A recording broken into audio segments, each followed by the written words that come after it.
તો બાળકો, લાસ્ટ લેક્ચરમાં આપણે ચેપ્ટર 7 સ્ટાર્ટ કર્યું હતું અને એમાં સૌથી પહેલાં આપણે શું જોયું હતું તો કે ભાઈ એસી શું છે અને ડીસી શું છે, સિગ્નલો વચ્ચેનો જે ડિફરન્સ છે એ સમજ્યા હતા. એના પછી આપણે એવું જોયું હતું કે ભાઈ આરએમએસ કેમ શોધવાનું, આરએમએસ રૂટ મીન સ્ક્વેર કેમ શોધવાનું, એક કારણ જોયું.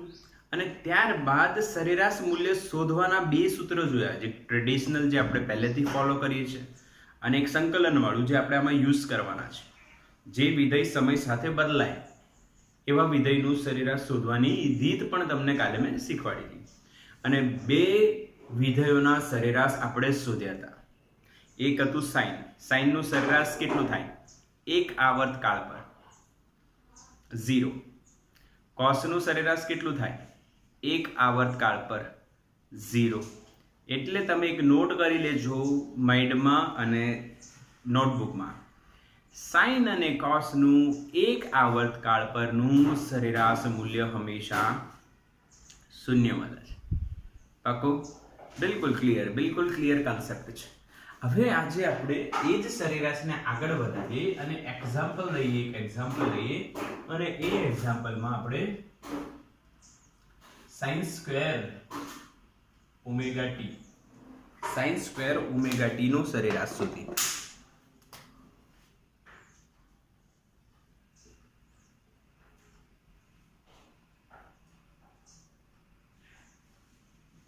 sin square omega T. હવે sin સ્ક્વેર ઓમેગા ટી નું સરેરાશ મૂલ્ય, પરંતુ કેટલા સમય માટે, એક આવર્તકાળ પર. બરાબર? તો હવે આની ટ્રીક એ જ છે બેટા, તમે શું કરશો કે ભાઈ ઇન્ટિગ્રેશન એટલે sin સ્ક્વેર ઓમેગા ટી નું સરેરાશ તમારે શોધવાનું હોય તો તમે 0 થી t sin square omega T dt ભાગ્યા શું આવશે, એક આવર્તકાળ પર. એટલે એક આવર્તકાળના સમયગાળા સુધી આપણે અવલોકનો લીધા હોય એટલે એક આવર્તકાળનો આપણે t લખવું પડે. બોલો ક્લિયર? અચ્છા, હવે sin સ્ક્વેર નું સંકલન નથી થતું આ રીતના ડાયરેક્ટલી, કોઈ સૂત્ર નથી કે ભાઈ sin સ્ક્વેર હોય તો આ રીતના કરી દો એટલે જવાબ આવી. હા, તો એની એક રીત છે કે એનું સૂત્ર બનાવો. એક ઘાતમાં સૂત્ર હોય એવું કોઈ સૂત્ર યાદ કરો. તો કાલે મેં તમને લખાયા હતા, યાદ કરો. 1/t ને હું બહાર લખું છું, 0 થી t ઇન્ટિગ્રેશન લખું છું અને sin સ્ક્વેર ની જગ્યાએ 1 - cos 2 ઓમેગા t, હા કે ના, upon 2 dt. આ સૂત્ર લખાય. યાદ કરો, મેં કાલે કીધું હતું તમને યાદ રાખવાનું.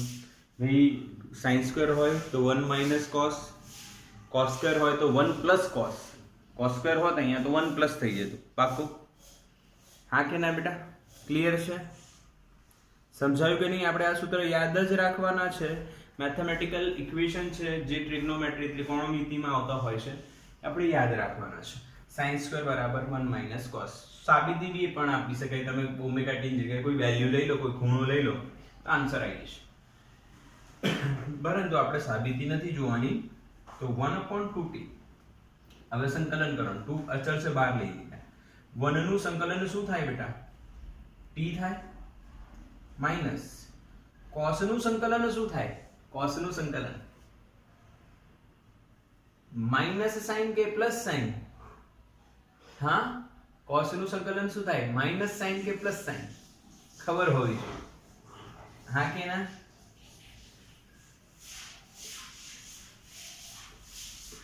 આ ખબર પડી બધાને? મેં લખ્યું ધ્યાનથી જો. cos નું સંકલન શું થાય? પ્લસ sin કે માઈનસ sin? વિચારો, cos નું સંકલન શું થાય બેટા? પ્લસ sin કે માઈનસ sin? તો તમને ખબર હોવી જોઈએ કે પ્લસ sin થાય. cos નું સંકલન પ્લસ sin થાય તો પ્લસ sin લખ્યું, sin 2 omega t. 2 omega t નું રહી ગયું. સાંકળ લાગશે. સાંકળ ક્યાં લાગશે? સંકલનમાં છેદમાં. એટલે છેદમાં મેં 2 ઓમેગા t નું 1. હા કે નહીં? યાદ કરો, કાલે મેં આ બતાવ્યું હતું. બસ ખતમ બેટા, પૂરું સોલ્વ થઈ ગયું. બસ કશું જ ના કરો. આ sin 2 ઓમેગા t છે, બરાબર? હવે તમારે વેલ્યુ મૂકવાની બેટા, વેલ્યુ મૂકવાની છે.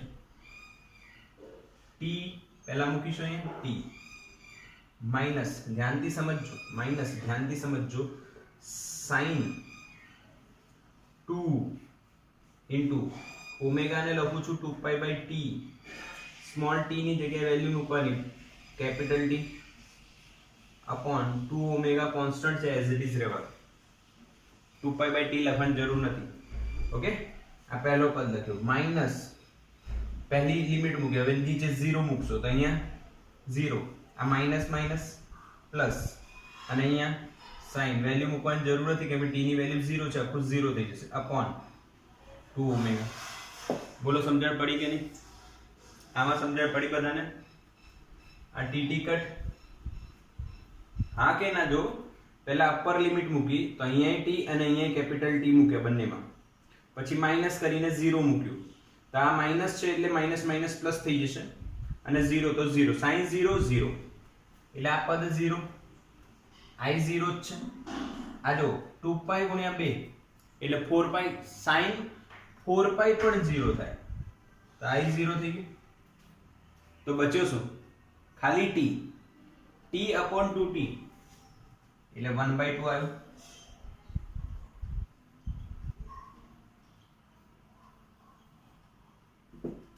શું આવ્યું બેટા? 1/2. પાક્કું? સમજણ પડી કે નહીં એમ કહો, ક્લિયર કરજો એકદમ. હવે તમારે યાદ જ રાખવાનું છે કે sin² ઓમેગા t નું સંકલન એક આવર્તકાળ પર હંમેશા 1/2 થાય, 0.5 થાય sin² ઓમેગા t નું. આવું આપણે ક્યાં જોયું હતું? યાદ કરો. આવું આપણે જોયું હતું ચેપ્ટર 6 ના એક દાખલામાં, સ્વાધ્યાયનો એક દાખલો કરતા હતા ને ત્યારે આવું જોયું હતું. આવું કઈ રીતે ના જોયું હતું? તો કે એમણે એમ કીધું હતું કે સરેરાશ પાવર શોધો. હવે સરેરાશ પાવર શોધવાનું હોય તો આપણને ખબર છે એપ્સિલોન સ્ક્વેર આપણે r કર્યું હતું. એપ્સિલોન નું સૂત્ર શું? તો કે એપ્સિલોન 0 sin ઓમેગા t, તો sin સ્ક્વેર આવ્યું અને sin સ્ક્વેર આવ્યું તો એનું સરેરાશ આપણે કેટલું લખ્યું હતું? 1/2. અહીંયા પણ તમે પ્રક્રિયા જોઈ શકો છો. આ પ્રક્રિયા સમજવા માટે છે, ક્યાંય તમને ફિઝિક્સમાં પૂછાવાની નથી. હા, પણ હવે તમે કન્ફર્મલી આ યાદ રાખજો, આ યાદ રાખજો. યાદ રહી જાય તો કોઈ જ પ્રોબ્લેમ નથી. એક આવર્તકાળ પર,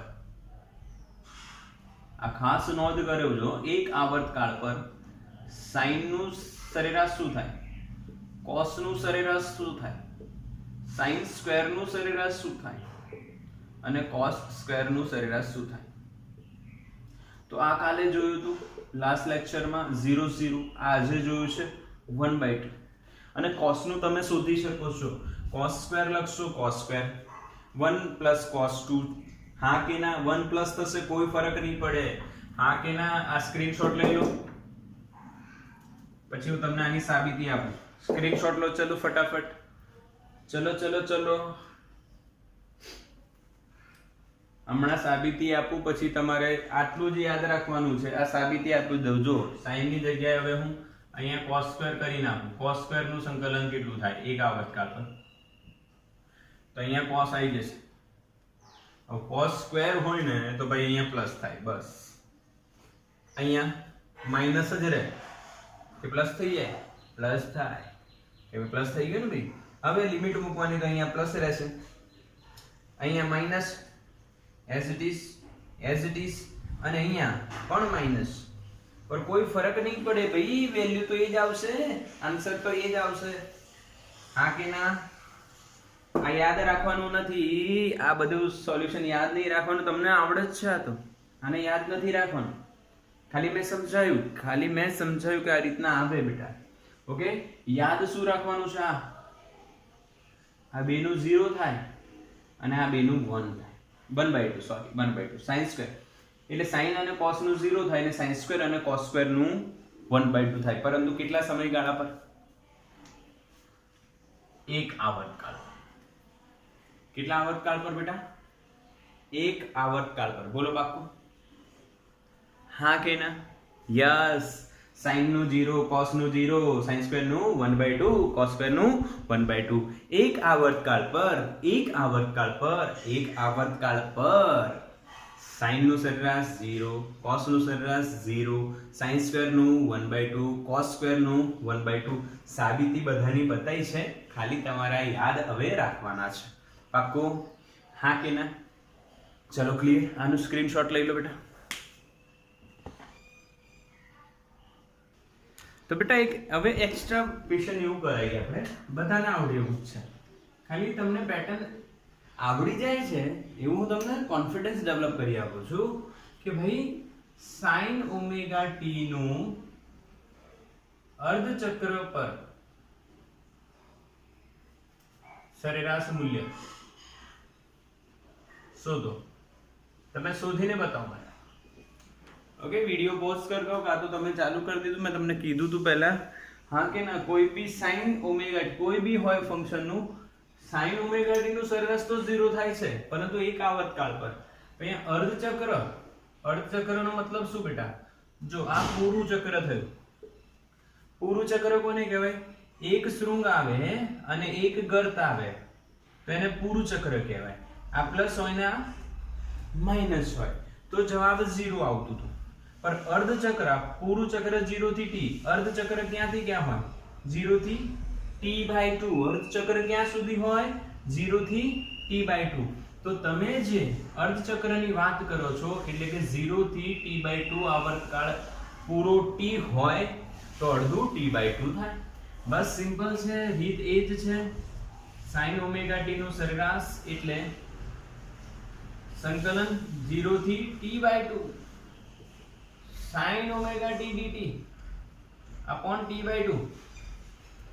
હવે બેટા આવર્તકાળ અડધું થઈ ગયું છે, આવર્તકાળ અડધું નહીં એટલે આપણે અર્ધચક્ર સુધી લેવાનું છે, એટલે આવર્તકાળના અડધા મૂલ્ય માટે એટલે અહીંયા t/2 આવી ગયું, ત્યાં બી t/2 આવી ગયું. બસ સંકલન કરો. sin નું શું થાય? cos કે minus cos? આ 2 ઉપર આવી જશે એટલે આને 2/t લખાય. sin નું થશે minus cos omega t upon omega 0 થી t/2. સંકલન એનું એ જ થાય જે પહેલા કર્યું હતું. sin નું એ જ સંકલન થશે, બદલાશે થોડી. હા, પર લિમિટ બદલાઈ ગઈ છે એટલે 2t અને આ ઓમેગા ને અહીંયા લઈ આવો તો મેં લખી દઉં 2π/ઓમેગા, કાં તો ખાલી લખું છું ઓમેગા. અત્યારે ઓમેગા છે. હવે માઈનસ cos આ ઓમેગા ને હું 2π/t લખું છું. અહીંયા t ની જગ્યાએ લિમિટ મારે કેટલી મૂકવાની? t/2. બંને કામ એક સાથે કરી રહ્યો છું. માઈનસ આ માઈનસ છે એટલે ફરી પ્લસ થઈ જશે. હવે આ લિમિટ મૂકીશું. cos આને 2π/t નથી લખતો કેમ કે 0 જ આવશે ને બેટા, કેમ કે આ 0 ઇન્ટુ ગમે તે હોય 0 જ આવશે. આ t કટ, આ 2 કટ. હવે જો 2 upon t ઇન્ટુ ઓમેગા ની જગ્યાએ 2π/t લખી દો અને અહીંયા cos pi એટલે -1 ને પહેલેથી માઈનસ પ્લસ થઈ જશે. cos 0 1, આ t કટ, આ 2 કટ. શું બેટા? માઈનસ પ્લસ 1 પ્લસ 1 2/pi છે કે નહીં બેટા?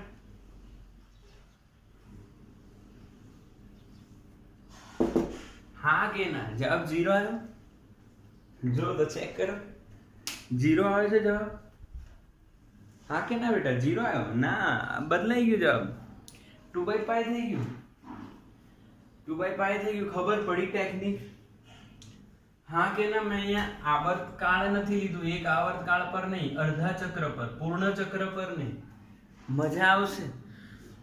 એવું ના વિચારો કે અઘરું છે બેટા, કરવાનું તો છે જ. અને આ જ રીત છે ને આ જ પેટર્નથી તમે ગમે તે વિધેયનું હવે સરેરાશ શોધી શકો છો. હા કે ના? આવડે ને? હવે હું તમને હોમવર્ક આપું છું. હોમવર્ક શું આપું છું એ સમજો, તમે સમજજો. તમારે કયા એક એક્ઝામ્પલ આપું છું. cos omega t અર્ધચક્ર. બીજું એક્ઝામ્પલ આપું છું, ધ્યાન આપજો. sin omega t into cos omega t, આ પૂર્ણ ચક્ર પર એમના સરેરાશ શોધવાના છે. એક બીજું એક્ઝામ્પલ આપું છું. sin omega t plus cos omega t એના વર્ગનો સરેરાશ,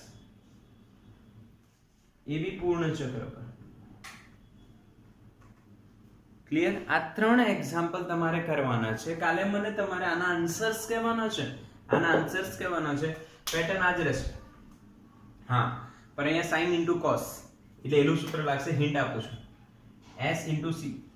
ધ્યાન આપ, sin થીટા cos થીટા હોય તો 2 વડે ગુણો અને 2 વડે ભાગો તો sin 2 થીટા થઈ જાય ભાગ્યા 2. હા કે ના? અહીંયા આવે 2 sin થીટા cos થીટા એટલે sin 2 થીટા એ અહીંયા લાગશે. પછી એનું સરેરાશ શોધવાનું આવડે ને. sin 2 થીટા નું સંકલન કરતા sin નું સંકલન માઇનસ cos કરશો એટલે આન્સર આવશે. 0 જવાબ આવશે. 99 ને 100% 0 જવાબ આવશે. ઓકે, આનું 0 આવશે. આમાં જોશો તો આમાં પહેલા તમારે વિસ્તરણ કરવાનું. sin square plus 2 sin cos plus cos square. sin square નું 1/2, cos સ્ક્વેર નું 1/2 અને sin અને cos નું શું થશે એ તમને ખબર જ છે. એટલે આ રીતના તમે આને સોલ્વ કરી શકશો. ઓકે, યસ સર નો. તો બોલો, સરેરાશ શોધતા આવડ્યું કે નહીં? સરેરાશ શોધતા આવડ્યું? બિલકુલ પાક્કું બધાને. હા, બાયો વાળા હોય કે મેથ્સ વાળા, એવું બાયફેરગેશન નથી. હા, અને બાયો વાળા જો એવું વિચારતા નથી આવડ્યું તો આની પ્રેક્ટિસ કરો 4-5 વાર. 4-5 વાર લખી નાખો, પ્રેક્ટિસ કરો. પ્રેક્ટિસથી ઈઝી થઈ જાય છે. મેથ્સ વાળા આની ડબલો પ્રેક્ટિસ કરતા હોય, રેગ્યુલર લખતા હોય એટલે આવડે.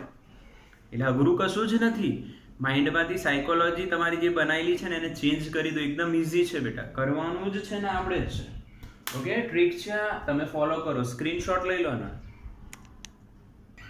ચલો બેટા, એટલે સરેરાશ શોધતા મેં તમને શીખવાડી દીધું અને આ જે લખ્યું છે એ યાદ રાખવાનું છે. મેં તમને પહેલા આવી કીધું, સાઇન નું અને કોસ નું એક આવર્તકાળ પર સરેરાશ શું થાય? 0 થાય. સાઇન સ્ક્વેર નું કોસ સ્ક્વેર નું એક આવર્તકાળ પર સરેરાશ કેટલું થાય? 1/2 1/2. ઓકે, હવે આપણે હું અહીંયા જે લખું છું એ સમજજો.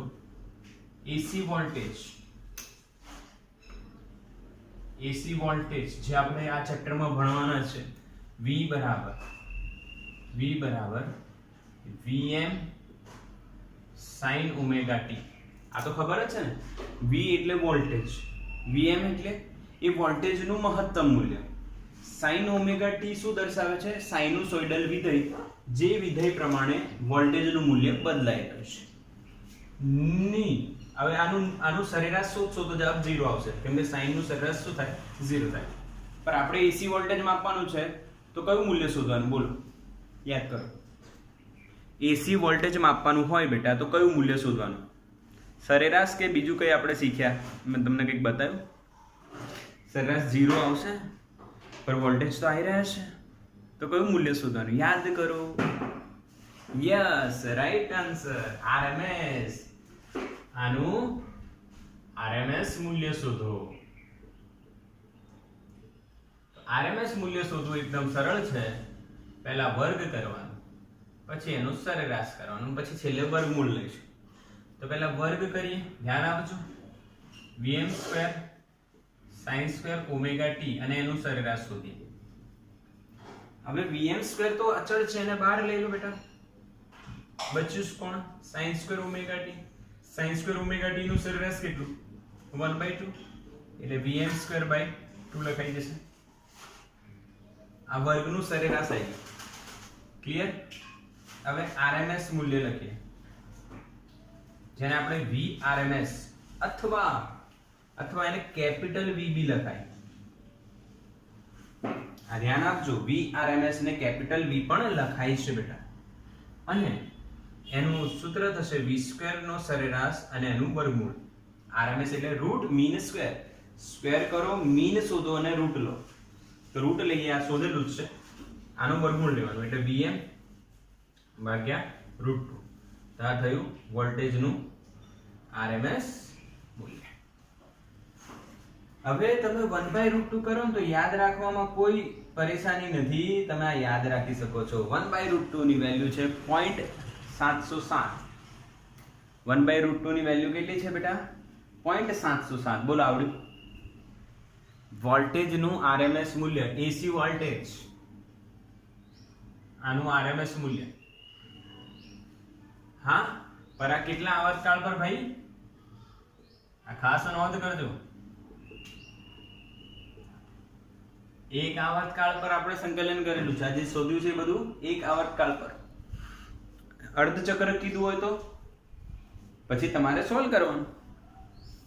હા કે ના? એનું મૂકવાનું 0 થી t/2 upon t/2 સંકલન કરીને સોલ્વ કરી દેવાનું. યસ, સ્ક્રીનશોટ લો બેટા, સ્ક્રીનશોટ લો આનો.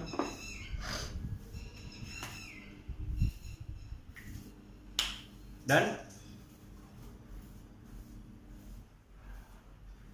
ચલો ડન. કેમ આવું કર્યું મેં? સ્ક્રીનશોટ લો ફટાફટ, કેમ કે હવે હું વોલ્ટેજ હટાવી દઉં છું. વોલ્ટેજની જગ્યાએ હવે આપણે પ્રવાહની વાત કરવાની છે.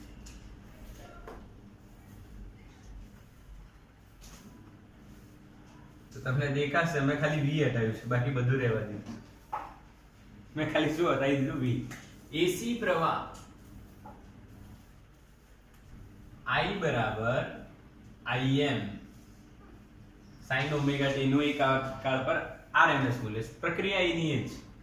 અહીંયા I નું પહેલા સ્ક્વેર કરવાનું, એટલે Im નો square sin square omega t થઈ ગયું, એનું સરેરાશ.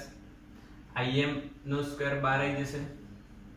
sin સ્ક્વેર ના સરેરાશની વેલ્યુ આપણને ખબર છે 1/2, એટલે અહીંયા Im સ્ક્વેર, I સ્ક્વેર નો સરેરાશ Im સ્ક્વેર બાય 2. IRMS લખવું હોય જેને કેપિટલ I આપણે લખી શકીશું, અને અહીંયા I ના વર્ગનો સરેરાશ અને એનું વર્ગમૂળ. તો IRMS સેમ, કશું ચેન્જ નહીં. હા કે ના? હા કે ના? અચ્છા બેટા, અહીંયા cos હોત તો બી જવાબ આ જ આવતો, કેમ કે cos સ્ક્વેર ઓમેગા t નું સંકલન પણ સેમ થાય. હા કે ના? અને જવાબ આ જ આવે 1/2. બોલો કોઈ ડાઉટ? અહીંયા હું cos કર દઉં તો કોઈ ફરક પડે? પડે કે ના પડે? ના પડે. એક આવર્તકાળ પર Im sin નું અથવા Im cos નું બંનેનું સરેરાશ RMS શોધશો તો જવાબ શું આવશે? 1/2 જ રહેશે ને. sin હોય કે cos હોય બંનેનો વર્ગ થાય અને સરેરાશ શોધો તો 1/2 આવે, એટલે જવાબ એનો એ જ આવે. હા કે ના? બોલો હા કે ના બેટા? બોલો. અરે ખબર પડી કે નહીં? યસ. એટલે અહીંયા આપણે સરેરાશ શોધતા આવડી ગયું અને RMS શોધતા પણ આપણને આવડી ગયું. ચલો હવે હું અમુક રિવિઝન જેવું લઈએ છું. હું તમને પૂછું, તમારે યાદ કરવાનું. મારી વાત સાંભળીને તમારે યાદ કરવાનું છે. પહેલું છે એક આવર્તકાળ પર જ વાત ચાલે છે. અર્ધ આવર્તકાળ આવે, અર્ધ ચક્ર આવે, પછી તમારે શીખવાડી દીધું છે એ રીતના તમારે સોલ્વ કરવાનું. પર એક આવર્તકાળની વાત ચાલે છે તો સાઈનનું સરેરાશ બોલો, વિચારો. સાઈનનું સરેરાશ શું થાય? 0. કોસનું સરેરાશ 0. સાઇન સ્ક્વેરનું સરેરાશ 1/2. કોસ સ્ક્વેરનું સરેરાશ 1/2. પાકું? આ ફિટ કર દો માઇન્ડમાં, એકદમ ફિટ કર દો. ઓકે, આ 4 વસ્તુ, હા આ 4 વસ્તુ ફિક્સ કર દો એકદમ માઇન્ડમાં, મેન્ટલી તમે ફિક્સ કર દો. Okay yes. બીજી વાત, હવે આ ક્લિયર કર્યા પછી બીજી વાત 2, વોલ્ટેજ, એસી વોલ્ટેજનું RMS મૂલ્ય અને એસી પ્રવાહનું RMS મૂલ્ય બંનેનું મૂલ્ય સમાન થાય. કેટલું? Im/√2 અને Vm/√2. પાક્કું? એસી વોલ્ટેજનું RMS મૂલ્ય કેટલું? Im/√2 કે Vm/√2? સુઈ તો નથી ગયા ને? ધ્યાન રાખજો. વોલ્ટેજનું Vm/√2, પ્રવાહનું Im/√2. 1/√2 કેટલું થાય? 1/√2 યાદ રાખો, 0.707 યાદ રહેવું જોઈએ. જેઈ નીટમાં કામ લાગશે બેટા. 0.707 એકદમ પરફેક્ટ, બિલકુલ. તો તમારે અહીંયા સરેરાશ અને RMS મૂલ્ય પતી ગયા બેટા. તો આનું સ્ક્રીનશોટ લઈ લો. તો બેટા હવે આપણે ચેપ્ટર સ્ટાર્ટ નથી કરતા, હજુ બેઝિક્સ થોડું બાકી છે. મેં તમને કહીશ કે હવે ચેપ્ટર સ્ટાર્ટ થાય છે, પણ એના પહેલાં આપણે જે બેઝિક્સ ખતમ કરીશું ને એ આખું ચેપ્ટર તમારું પૂરું કરી નાખશે. આ મારો દર વખતે આપણો લોજિક હોય છે કે આપણે પહેલાં બેઝિક સમજીએ છીએ આ ચેપ્ટરમાં. બાકી આ ચેપ્ટર તમે ચલાવતા જાઓ ને સમજાવતા જાઓ તો થોડુંક અઘરું પડી જાય છે. એની જગ્યાએ હું શું કરું છું કે તમને પહેલાં બધું બેઝિક્સ ક્લિયર કરાવી દઉં છું. લાસ્ટ અને ન્યૂ બેઝિક લોજિક આમાં શું આવે છે એ સમજીએ ચલો, જે ખૂબ જ ઉપયોગી છે, જેનું નામ છે ફેઝર ડાયાગ્રામ.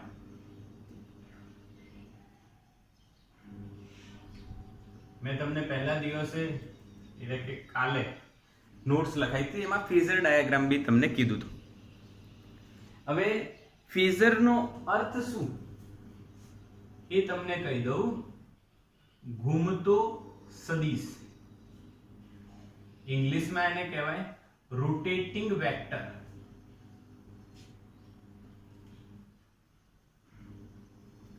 કોઈ બી જે હાર્મોનિક વિધેય હોય, આ તમે 11મા ધોરણમાં 14મા 15મા ચેપ્ટરની અંદર આ ભણી ગયા છો. હાર્મોનિક વિધેય, જે વિધેયમાં સાઇન અને કોસાઇન વિધેય આવતા હોય, અથવા જે રાશિ અથવા જે વિધેય સાઇન અને કોસાઇન પ્રમાણે બદલાતું હોય એને હાર્મોનિક વિધેય કહેવાય. કયા વાત કરી રહ્યા છે આપણે? કઈ વાત કરી રહ્યા છે ભાઈ? હાર્મોનિક વિધેય. કોને કહેવાય? કે જે વિધેયમાં સાઇન અને કોસાઇન પ્રમાણે બદલાય તેને આપણે કયો વિધેય કહીએ છીએ બેટા? હાર્મોનિક વિધેય. ક્લિયર છે કે નહીં? સંભળાય છે? તો બાળકો આપણે હાર્મોનિક વિધેય ધોરણ 11મા 14મા ચેપ્ટરમાં જોયા હતા. ભાઈ જે વિધેયોમાં સાઇન અને કોસ આવતા હોય એમને આપણે હાર્મોનિક વિધેય કહીએ છીએ. હવે હાર્મોનિક વિધેય જે છે, એક એક્ઝામ્પલ આપું. મેં લખ્યું બેટા I બરાબર Im sin ઓમેગા t અને V લખ્યું Vm sin ઓમેગા t. હવે તમે આટલું વોલ્ટેજ આપશો Vm sin ઓમેગા t, આટલું પ્રવાહ આપશો Im sin આટલો પ્રવાહ મળશે Im sin ઓમેગા t. તો આ બેટા કયા વિધેય કહેવાય? હાર્મોનિક વિધેય. હાર્મોનિક વિધેય. કયા વિધેય કહેવાય બેટા? હાર્મોનિક વિધેય. જે વિધેય સાઇન અને કોસાઇન પ્રમાણે બદલાતા હોય એમને હાર્મોનિક વિધેય કહેવાય. પાક્કું? અચ્છા, હાર્મોનિક વિધેયને આકૃતિ સ્વરૂપે દર્શાવવા માટે ફેઝર ડાયાગ્રામનો ઉપયોગ થાય છે. ફરી કહું છું, સમજજો. હાર્મોનિક વિધેયને આકૃતિ અથવા આલેખ સ્વરૂપે દર્શાવવા માટે કોનો ઉપયોગ થાય છે? ફેઝર ડાયાગ્રામનો ઉપયોગ થાય છે. બોલો પાક્કું કે નહીં? સમજ્યા? એટલે અહીંયા લખી શકો છું હાર્મોનિક વિધેયને આલેખ સ્વરૂપે દર્શાવવા માટે ફેઝર ડાયાગ્રામનો ઉપયોગ થાય છે. ઓકે, ફેઝર ડાયાગ્રામનો ઉપયોગ થાય છે બેટા. એટલે ફેઝર ડાયાગ્રામ શું છે હવે તમે જાણી ગયા. હાર્મોનિક વિધેયને દર્શાવવા માટેનો એક હાર્મોનિક વિધેયને દર્શાવવામાં આવે છે આલેખ સ્વરૂપે, એને ફેઝર ડાયાગ્રામ કહેવાય. બોલો પાક્કું? હા કે ના? ફેઝર ડાયાગ્રામ એટલે શું? હાર્મોનિક વિધેયને આલેખ સ્વરૂપે દર્શાવવું એટલે ફેઝર ડાયાગ્રામ. પાક્કું? હવે ફેઝર ડાયાગ્રામ સમજીએ અને જોઈએ, ક્લિયર કરીએ, મજા આવશે. તો હું અહીંયા ફેઝર ડાયાગ્રામ ડ્રો કરું છું. તેમાં બે અક્ષ હોય, એક x કહી દો, બીજીને y કહી દો. રિયાલિટીમાં આને કહેવાય વાસ્તવિક અક્ષ અને આને કહેવાય કાલ્પનિક અક્ષ. બરાબર? વાસ્તવિક અક્ષ અને કાલ્પનિક અક્ષ. અત્યારે આપણે NCERT એ તરફ આપણું માર્ગ આપણા માઇન્ડને તરફ ડાયવર્ટ નથી કરતી. એ સિમ્પલ કહે છે ભાઈ, સિમ્પલ સમજો. આ વાસ્તવિક અક્ષ ને કાલ્પનિકમાં ન ઘૂસો તો ઇટ ઇઝ ઓકે, આપણે એને છોડી દઈએ છીએ. ઓકે, હવે મારે આ બંનેમાંથી કોઈ એક વિધેય હું દર્શાવું છું, તો આમાં હું કયું વિધેય દર્શાવું છું? I બરાબર Im sin omega t. Okay, omega t. તો આનો અર્થ શું છે? તો ભાઈ તમારે ખૂણો કેટલો લેવાનો છે? Omega t. તો અહીંયા ઓમેગા t જેટલો મેં ખૂણો લીધો, બરાબર. ભાઈ તમારે વિધેય જે છે એનું મૂલ્ય મહત્તમ કેટલું છે? Im. એટલે એની લંબાઈ કેટલી લેવાની? Im. તો અહીંયાથી જે આ લંબાઈ છે બેટા એ કેટલી હશે? Im. આ એક સદિશ જેવું જ છે બેટા. સદિશ યાદ કરો. સદિશ તમે લખો આમ, બરાબર. 10 I કેરેટ. તો I કેરેટ એની શું દર્શાવે? દિશા. અને 10 એનું શું દર્શાવે? મૂલ્ય. હા કે ના? હા કે ના? યાદ છે 10 I કેરેટ એટલે 10 એનું મૂલ્ય છે. એટલે અહીંયા Im એનું મૂલ્ય છે લંબાઈ, અને ખૂણો કેટલો છે એનો? Omega t. પાક્કું? હા કે ના? અચ્છા, તો હવે આનો આ ઘટક કેટલો થાય? Im cos ઓમેગા t પાસેનો ઘટક, અને આ ઘટક કેટલો થાય?